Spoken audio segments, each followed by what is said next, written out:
नमस्कार विद्यार्थी मित्रों, मैं पुनः आपका इस वीडियो में तहे दिल से स्वागत करता हूं।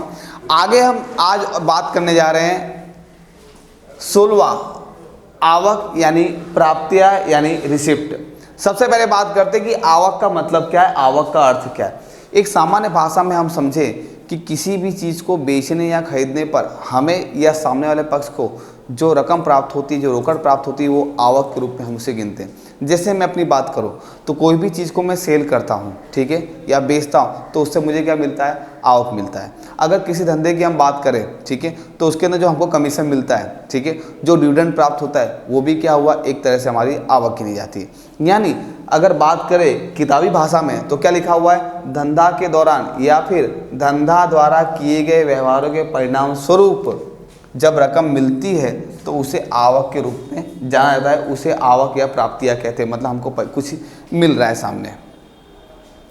आगे हम बात करें जैसे विक्रय से आवक, धंधा के दौरान कोई चीज़ बेचने से जो हमको आवक मिलती है। दूसरी बात करें हम आगे तो कमीशन की आवक, अर्थात कमीशन कैसे, तो समझिए कि अगर मेरे पास कोई प्रॉपर्टी है, ठीक है, अगर मुझे उसको कोई सेल करना है, ठीक है, उसको बेचना है, तो बेचने पर तो मुझे आवक मिले, लेकिन बीच में अगर कोई व्यक्ति है जो हम इसको दलाल कहते हैं, ठीक है, ब्रोकर जिसको हम कहते हैं, तो ब्रोकर को भी क्या होता है, अगर ज़मीन निकलवाता है या मकान बिकवाता है या कोई प्रॉपर्टी बिकवाता है तो उसको भी क्या होता है, उसका हिस्सा मिलता है। मतलब यहाँ पर यह है कि दलाल को भी क्या है, एक तरह से वहाँ पर क्या हो रहा है, आवक हो रही है, आवक प्राप्त हो रही है। आगे हम बात करते हैं यहाँ पे डिविडेंड की आवक। अब डिविडेंड सब किसके लिए उपयोग में किया जाता है, तो डिविडेंड जो शब्द है वो कंपनी में जब अंश पूंजी की हम बात करते हैं, ठीक है, जब अंश पूंजी अर्थात कि डिविडेंड यानी शेयर होल्डर जो होता है, जब कंपनी में क्या करता है, वो मताधिकार रखता है, तब उसे कंपनी के द्वारा वर्ष के दौरान में जो प्रॉफिट होता है अत्यधिक मात्रा में, ठीक है, उस प्रॉफिट में से क्या करती है कंपनी, उस शेयर धारक को कुछ हिस्सा देती है, चाहे 2%, 2.5%, 1%, तो उसे डिविडेंड के रूप में जाना जाता है। मतलब वो क्यों दिया जाता है, तो जब कंपनी के शेयर होल्डर होते, जो कंपनी के मालिक होते, उनके द्वारा जो भी कार्य किया जाता है, ठीक है, तो उसे बख्शिश के रूप में, बोनस के रूप में डिविडेंड दिया जाता है। हो सकता है डिविडेंड वो 6 महीने में भी हो सकता है, 1 साल वाला भी हो सकता है। वो डिपेंड किस पर करता है, तो डिपेंड करता है कंपनी की सालाना इनकम पर, वो कितना टर्नओवर करती है। आगे हम बात करें यहाँ पर तो आवक यानी प्राप्ति को 2 भागों में बांटा गया है।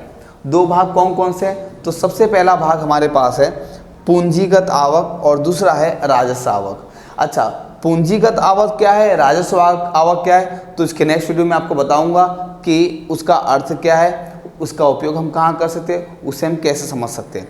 परंतु फिलहाल हम ये देखते हैं कि राजस्व आवक का मतलब क्या है, ऐसी आवक जो नियमित रूप से हमको मिलती रहे, ऐसी आवक को हम क्या कहेंगे, राजस्व आवक कहेंगे। जैसे भाड़ा, अगर मैं मकान मालिक हूँ और मैंने किसी को भाड़ा दिया है, ठीक है, भाड़े में मकान अगर दिया है और आप देखिए तो हर महीने का भाड़ा मुझे मिल ही रहा है।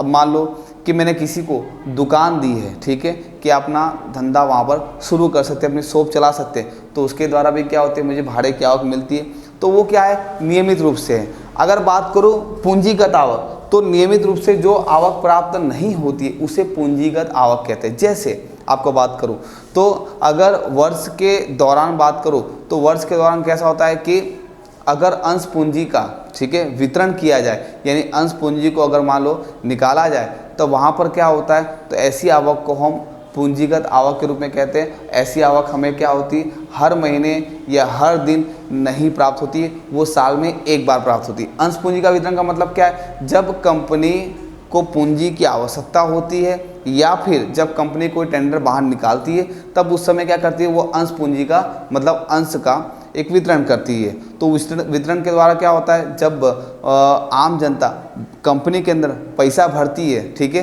तो उसके लिए एक फॉर्म बाहर निकाला जाता है, तो वो फॉर्म कैसा होता है, तो वो कंपनी को उससे आय प्राप्त होती है, परंतु कब मिलती है, रोजाना नहीं, हर महीने नहीं, वो साल में एक बार उनको मिलती है। तो ऐसी आवक को हम क्या कहते हैं, पूंजीगत आवक के रूप में जानते हैं। तो दोस्तों, तो आज के इस वीडियो में हमने क्या देखा कि आवक का मतलब क्या है, जो हमको पैसा मिलता है किसी चीज़ को बेचने पर, चाहे वो डिविडेंड पर हो, कमीशन पे हो, ठीक है। फिर हमने देखा यहाँ पर इसके उदाहरण देखे।